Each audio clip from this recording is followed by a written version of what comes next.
Hello students, maths लक्ष्य में आपका स्वागत है। आज हम 12th मैथ्स के चैप्टर सारणिक डिटर्मिनेंट्स की एक्सरसाइज 4.4 को करेंगे। इससे पहले हमने सभी एक्सरसाइज कर ली है। एक्सरसाइज 4.3 तक का कर लिया है। उससे पहले कि जितने भी चैप्टर हैं सभी को कर लिया है। आपने अभी तक उन वीडियोज़ को नहीं देखा है तो ज़रूर देख लें, और फिर इससे आगे के जितने भी चैप्टर होंगे सभी एक एक करके सारी वीडियोज डाल दी जाएंगी और आप यहाँ से अपनी स्टडी का आनंद उठाएं। चलिए शुरू करते हैं। दो टॉपिक मैंने यहाँ लिखे हैं, उपसारणिक माइनर और सहखंड को फैक्टर जिसको इंग्लिश में कहते हैं।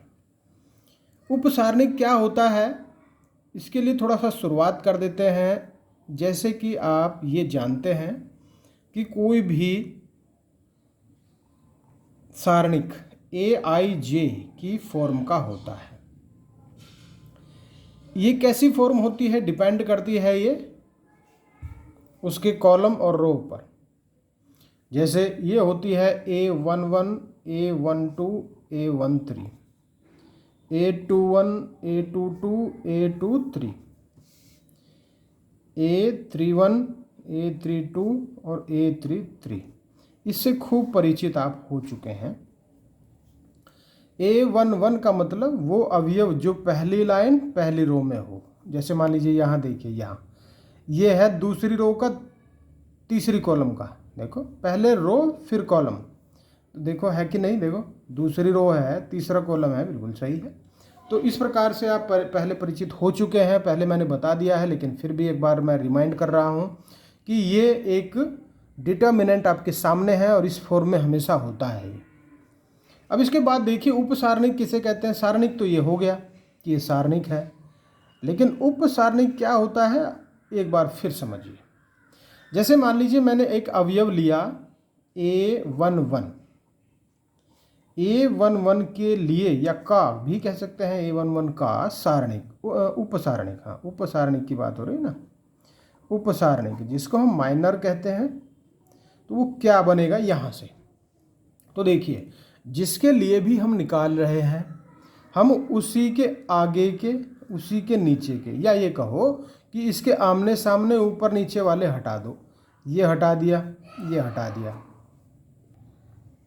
इसके नीचे यहाँ से ये और यहाँ देखो इसके ऊपर मैं पेन रख रहा हूँ, यहाँ मैं इसके ऊपर रख रहा हूँ। तो अब आपको क्या दिखाई दे रहा होगा, A22, A23, A32 और A33। तो ये जो आपको दिखाई दे रहा है अब ये जो बचा है यही A22, A23, A32, A33, यही जो आया है यही उपसारणिक है इसके लिए A11 के। A11 का अगर उपसारणिक कहा जाएगा तो ये, और किसी और का लेंगे, एक और ले रहा हूँ। देखो मैं इनमें से मैं ले लेता हूँ ये A32 ले लेता हूँ। देखो A32 का सॉरी उपसारणिक A32 का उपसारणिक क्या बनेगा। A32 यहाँ है तो इसके ऊपर वाले छोड़ दो और इसके सामने वाले छोड़ दो। अब जो आपको दिखाई दे रहे हैं वही है इसका उपसारणिक। तो देखो क्या बचा, ये बचा A11 और A21, A13 और A23, ये बचा। देखो तो ये A32 का सारणिक उपसारणिक है, ये A11 का बताया था मैंने। इसी प्रकार से किसी का भी निकालना हो सबका निकाल देंगे, और इसको माइनर कहते हैं इसलिए M से डिनोट करते हैं। और इसको अगर हम बोलें तो ये क्या है, ये है M32। अगर इसको बोलें तो ये क्या है, ये M11 है। ये भी बात आप ध्यान रखेंगे। चलिए अगली चीज़ पे आते हैं, सहखंड। सहखंड क्या है, कोफैक्टर्स क्या है। कोफैक्टर्स देखिए अभी हमने निकाले M माइनस, तो कोफैक्टर्स को डिनोट करते हैं A से। जैसे मुझे मान लीजिए A11 चाहिए, तो फिर मुझे करना ये पड़ेगा कि मैं -1 की पावर में इन्हीं दोनों को रो और कॉलम को जोड़ दूंगा पावर में, और M 1 1 कर दूंगा गुणा में। ये कहिए कि अगर हमें सहखंड ज्ञात करने हैं तो ए आई जे निकालने के लिए हमेशा ही -1 की पावर आई प्लस जे करना है और एम आई जे को ले आना है। ये इसकी स्टैंडर्ड फॉर्म है, बस ये याद रख लीजिए आप। ये 1 1 के लिए यहाँ 1 1 कर देंगे, यहाँ भी 1 1। यदि हमें ए 2 3 चाहिए तो हम कर देंगे -1⁻2 + 3 m23, क्योंकि जो भी यहाँ है उन दोनों को पावर में जोड़ेंगे -1 की और m भी उसी का लाएंगे 2 3। क्लियर हो गया होगा? बहुत अच्छे से आप इसको समझ गए हैं, मैं ऐसी उम्मीद करता हूँ आपसे। नेक्स्ट पे चलते हैं क्वेश्चन की ओर। चलिए क्वेश्चन नंबर 1 की ओर चलते हैं। इस क्वेश्चन नंबर 1 में 2 खंड हैं। इन खंडों में 2 चीज़ पूछी है, उपसारणिक क्या है और सहखंड क्या है। उपसारणिक और सहखंड चलिए बता देते हैं, बहुत आसान, अभी आप समझ गए होंगे। उपसारणिक हम A11 का बता रहे हैं, A11 का, या ये कहो कि M11 कर दीजिए ना इसको। A11 का उपसारणिक का मतलब आप शॉर्ट फॉर्म में आप इसको लिख सकते हैं, A11 का उपसारणिक मीन्स M11 कितना हुआ, देखो यहाँ से इसके नीचे रखो, इसके सामने तो क्या बचा 3। फिर M12 देख लीजिए, इसके सामने ये हटाओ, ढको मीन्स, और ये भी ढको, तो क्या बचा 0। फिर देखो M21 इसको ढकना है, इसको ढकना है, बचाना है -4। M22 ये और ये बचा क्या 2, तो ये आ गया इसके माइनस उपसारणिक। और अब देखिए सहखंड, सहखंड क्या बनेंगे, तो ये बताया मैंने कि M11 के लिए किसका बनेगा A11 का -1 की पावर 1 + 1, M11 इक्वल टू -1 की पावर 2, M11 है कितना 3, तो ये बना माइनस का प्लस हो जाएगा +1 और × 3 = 3।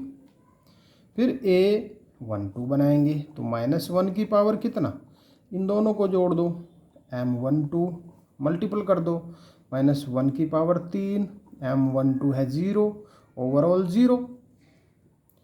A21 इक्वल टू -1 दोनों को जोड़ो, किसको 2 को और 1 को, और M भी यही M21 -1 की पावर 3 गुणा M21 है -4, ये भी -1 आएगा, ये -4 है, मल्टीपल करके प्लस का 4 आ जाएगा। फिर A22 इक्वल टू -1 कितना, यही दोनों, कौन से दोनों, ये नंबर I और J, M22 equal to -1/4 into M22 कितना है, M22 है 2, तो ये +1 आएगा, 2 की गुणा होगी तो ये 2 आ जाएगा। तो देखिए सारी चीज़ हमने ज्ञात कर दी है, उपसारणिक ऊपर वाले चारों, और ये सहखंड ये चारों आ गए। आप समझ गए, बिल्कुल समझ गए। थोड़ा समझने में कमी रह गई तो कोई बात नहीं, दूसरे को भी कर लेते हैं, कोई कमी नहीं रहनी चाहिए। उपसारणिक हम पहले ज्ञात कर लेंगे। उपसारणिक में देखो M11 M12 बल्कि 21 यहाँ लिखो, M21 और M22 सारे ज्ञात कर लो। देखो M11 क्या बनेगा, इसको यहाँ से ढका, यहाँ से भी ढका, D बचा।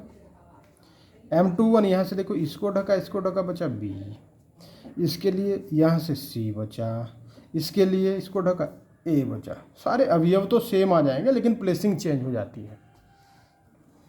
फिर देखा सहखंड, सहखंड क्या बना, तो भाई A11 निकालना है तो -1 की पावर 1 + 1 कर दीजिए, M11 की मल्टीपल कर दीजिए, -1/2 into M11D equal two plus के D, क्योंकि -1 की पावर 2 प्लस आएगा +1। A12 इक्वल टू -1/1 + 2, M12 इक्वल टू -1/3 into M12 how many, M12 कितना B, ये आया है माइनस के B, और A121 equal to -1/2 2 + 1 M21 equal to -1 की पावर 3 गुणा M21 की वैल्यू है C equal to -C। A22 equal to -1 to the power 2 + 2 M22 equal to -1 की पावर 4 गुणा M22 है A, तो ये बना प्लस का A। सारी वैल्यूज़ ज्ञात हो गई, सेकंड ज्ञात हो गई, उपसारणिक भी हमने ज्ञात कर लिए हैं और आप इनको भली भांति समझ गए हैं। चलिए शुरू करते हैं नेक्स्ट क्वेश्चन को। क्वेश्चन नंबर 2 में दो खंड आपको दिखाई दे रहे हैं, दो मैट्रिक्स यहाँ दिए हैं और उपसारणिक और सहखंड हमें ज्ञात करने हैं।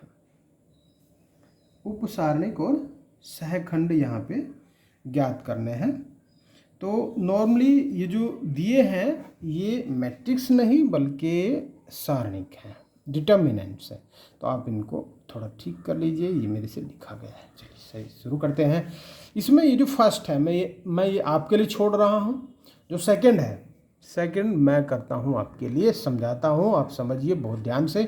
तो देखिए सेकंड को कर लेते हैं 1 0 4 3 5 -1 0 1 2।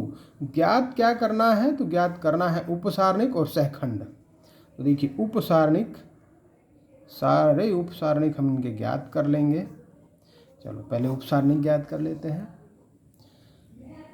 M11 देखो क्या बनेगा, ये छोड़ दो इसे छोड़ दो, ये बना 5 -1 1 और 2। अब इसकी वैल्यू ज्ञात कर लेंगे, तो 5 गुणा 2 -1 और 1 की गुणा।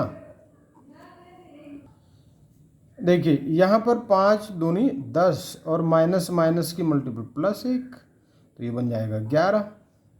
अब इसी प्रकार M12, यहाँ देखो ये है A12 है ना, ये तो इसी का है M12। 3 0 -1 2 3 0 -1 2, तो ये बना 3 दूनी 6 -0 बराबर 6। फिर बनाएंगे हम M13 के लिए। M13 के लिए क्या करेंगे, इसको छोड़ेंगे इसको छोड़ देंगे, 3 5 0 1 3 5 0 1। तो देखो 3 एकम 3 और -0 इक्वल टू 3। फिर किसके लिए करेंगे, अब करेंगे M21 के लिए। तो ये बन जाएगा, इसको छोड़ेंगे 0 4 1 2 0 4 1 2। बस इसका एक बार तरीका आ जाए, आप इसको करते चले जाएंगे। 0 की 2 की गुणा 0 -4 एकम 4 equal to -4। M22 equal to, इसको छोड़ देंगे 1 4 0 2 1 4 0 2, तो ये आएगा 2 एकम 2 -0 बराबर 2।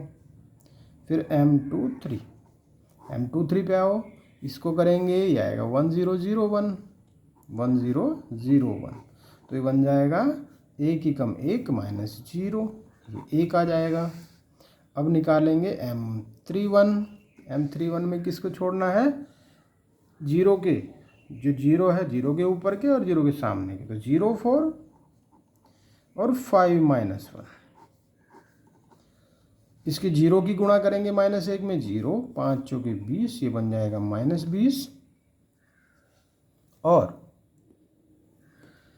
M32 इक्वल टू 32 का इसी प्रकार से कर लेंगे, तो ये हो जाएगा 1 3 और 4 -1, ये बन जाएगा -1 की 1 में -1, 4 3 12, ये हुए -13। अब M33 को करेंगे, इसको देखो 1 0 3 5 1 0 3 5, तो ये हो जाएगा 5 एकम 5 -0, तो बराबर 5। देखो ये सारे उपसारणिक हम लेके आ गए, सारे माइनर्स हमें पता लग गए। अब हम क्या करेंगे, इनके सब के सहखंड ज्ञात कर देंगे।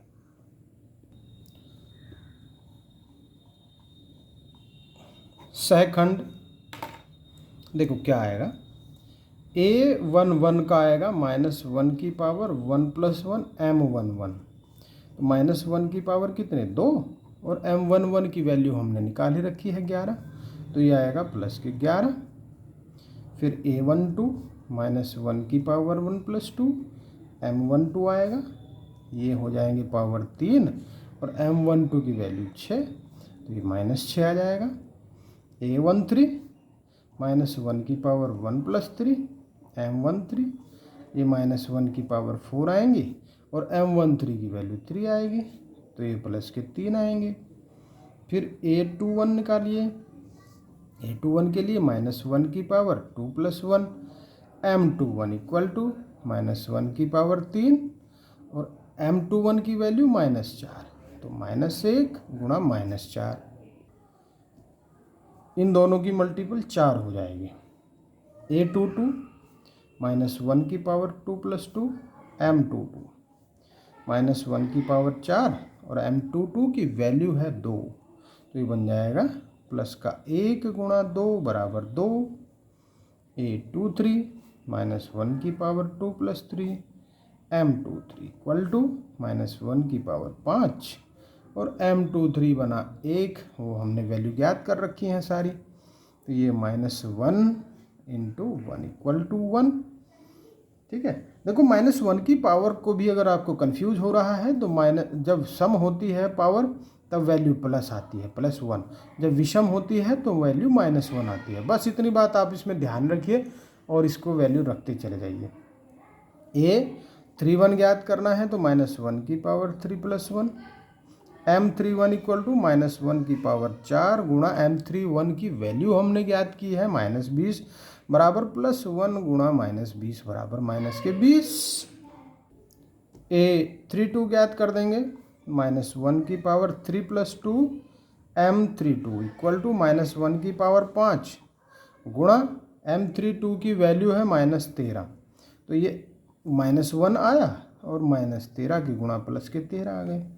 फिर A33 लास्ट है, -1 की power 3 + 3 M33 = -1 to the power 6 into M33 है 5, तो ये बना प्लस का 1 गुणा 5 बराबर 5।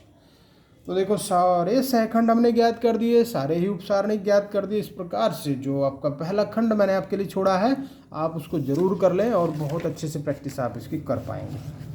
चलिए शुरू करते हैं क्वेश्चन नंबर 3 को। तीसरा है ये कि दूसरी पंक्ति के अवयवों के सहखंडों का प्रयोग करके एक डिटर्मिनेंट दिया है का मान ज्ञात कीजिए। एक डिटर्मिनेंट आपको दिया है, तो देखो ये क्या है, डिटर्मिनेंट है। ध्यान दीजिए, ये थोड़ा सा मैंने मोड़ दिया किनारा, तो किनारा मोड़ते ही ये मैट्रिक्स बन जाता है। ये डिटर्मिनेंट है, ओके, आपकी बुक में है ये। दूसरी पंक्ति ध्यान दीजिए ये है, दूसरी पंक्ति के लिए कह रहा है, तो देखिए दूसरी पंक्ति है ये, तो हम यहाँ से M21 ज्ञात कर लेंगे। M21 आएगा यहाँ से, देखो ये 3 8 और 2 3, 3 8 2 3, यह आएगा 3 गुणा 3 9 -16 बराबर -7। M22 भी निकालेंगे, इसके लिए देखो 5 8 1 3, 5 8 1 3, यह आएगा 5 3 15 -8 7 आ जाएगा। और M23 भी निकालेंगे, M23 आएगा क्या, देखो यहाँ से ये आएगा 5 3 1 2, 5 3 1 2, ये आ जाएगा 5 दूनी 10 -3 बराबर 7। तीनों वैल्यू हमने निकाल दी, तीनों माइनर्स हमें पता लग गए उपसारणिक। अब हम इसका मान ज्ञात करेंगे, तो ये आ जाएगा A21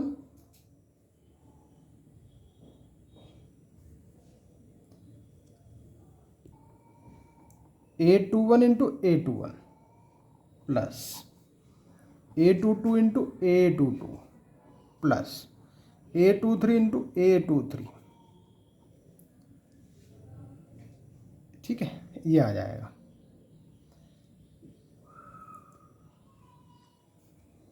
तो देखिए माइनस A21 कितना है, देखो A21 है 2, गुणा a21 कितना आएगा, अब ये देखो -1 की पावर 2 + 1 और m21 गुणा में माइनस के साथ प्लस यहाँ देखा 0 0 गुणा -1 की पावर a22 में क्या 2 + 2 और इसकी वैल्यू 7 प्लस 1, ये जो आया है तीसरा 1 गुणा a23 1 है और a23 कैसे बनेगा -1 की पावर 2 + 3 और भाई m23 की वैल्यू भी, चलो मैं वैल्यू लिख रहा हूँ कंटिन्यू, वैल्यू है 7 हाँ ठीक है। तो ये आएगा देखो 2 गुणा -1 की पावर है कितनी 3 तो -1 वैल्यू गुणा है -7। एक लाइन और बढ़ा रहा हूँ, 0 के सारे में गुणा करेंगे तो 0 आ जाएगा, इसको तो खत्म कर दो। एक की करेंगे देखो -1⁵ जो कि -1 आएगा गुणा 7। 2 की -1 माइनस दोनों प्लस हो जाएंगे, 2 7 14 होगा और -1 की साथ में -7 और बराबर आ जाएगा 7। तो इस प्रकार से इसकी वैल्यू आ गई 7। ठीक है, नेक्स्ट क्वेश्चन पे आते हैं, क्वेश्चन नंबर 4 की ओर।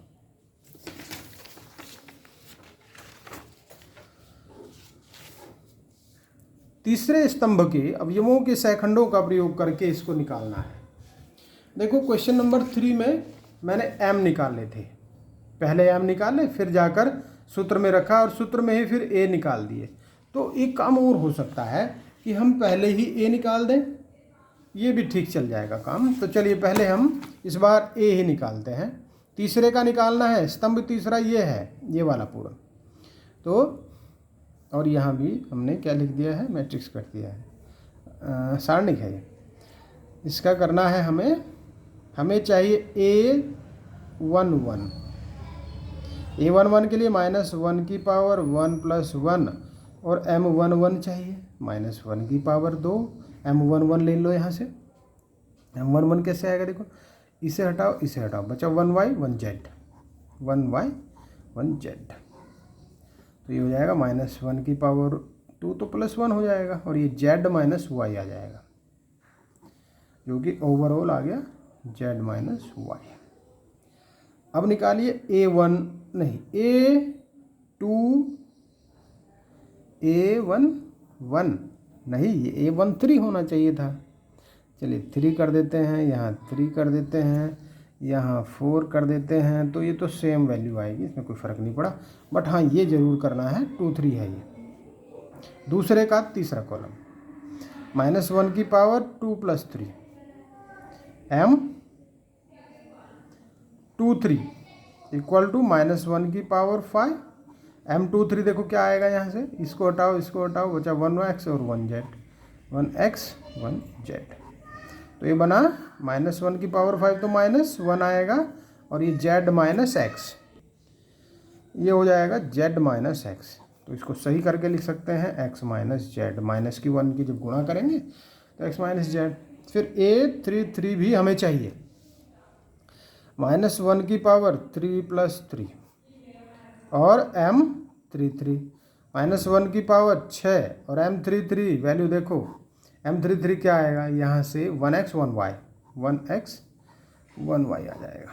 तो ये हो जाएगा -1 की पावर 6 तो +1 आ जाएगा और ये हो जाएगा y - x बराबर y - x। तीनों वैल्यूज़ हमने ज्ञात कर ली। अब हम इसका मान ज्ञात कर लेंगे। तो ये आएगा कितना देखो, ये आ जाएगा a13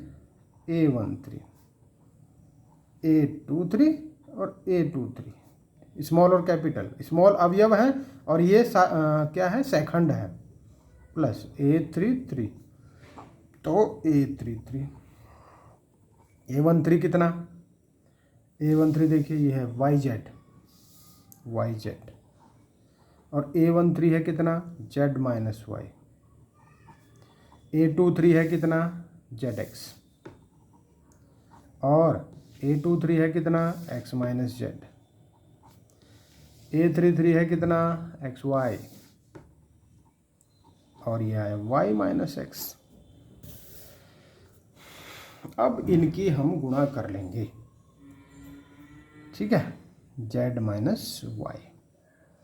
देखो इसे तो हम सेम टू सेम रख लेंगे, क्योंकि एक हम फैक्टर निकाल के ले आएंगे y माइनस जेड।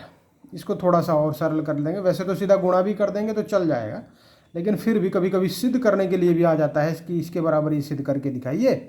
तो इस प्रकार से करेंगे। तो कैसे करेंगे, देखो यहाँ से मैं माइनस वाई जेड कर दूँ अगर, तो ये बन जाएगा y माइनस जेड। इन सब की गुणा कर दो, जेड एक्स की, ये हो जाएगा एक्स स्क्वायर जेड। जेड की इसमें करेंगे तो आएगा एक्स जेड स्क्वायर। इसमें कर देंगे तो ये आएगा एक्स वाई स्क्वायर। इसमें कर देंगे तो आएगा एक्स स्क्वायर वाई।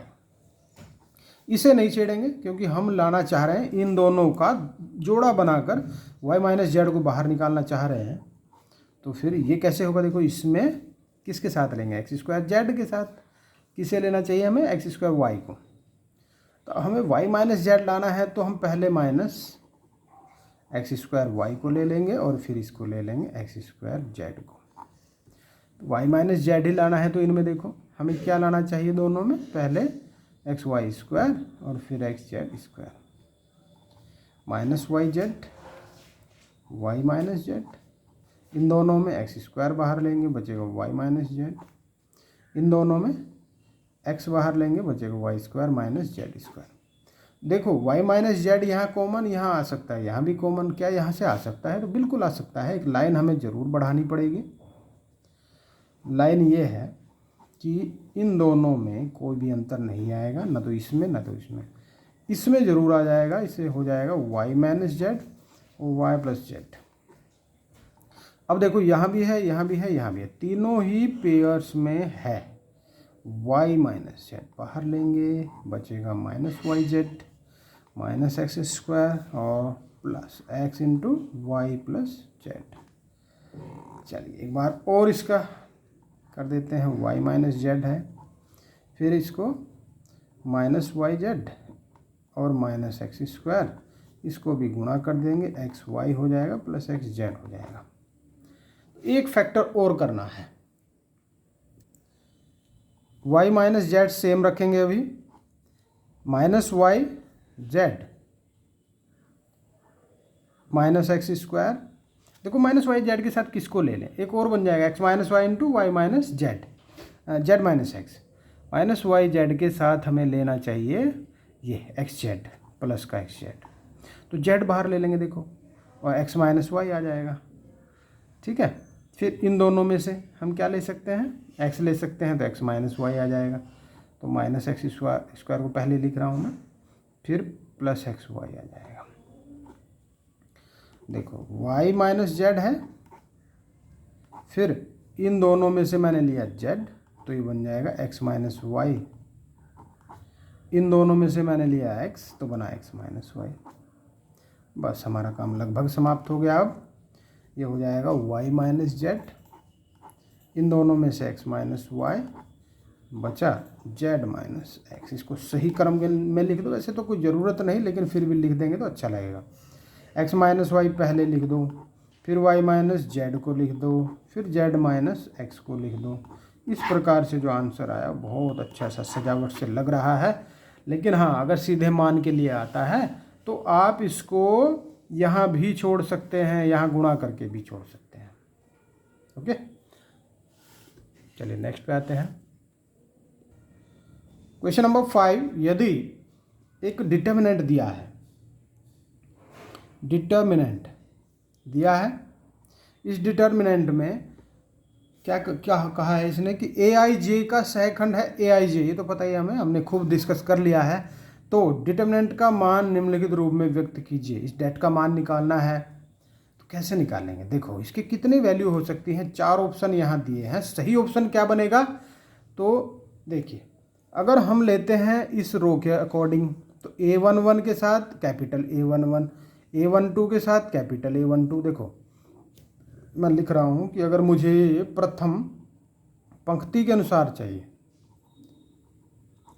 प्रथम पंक्ति के अनुसार अगर मैं इसका विस्तार ज्ञात करूँ तो क्या आएगा, A11 A11 मतलब सहखंड भी वही और अवयव भी वही, दोनों की गुणा।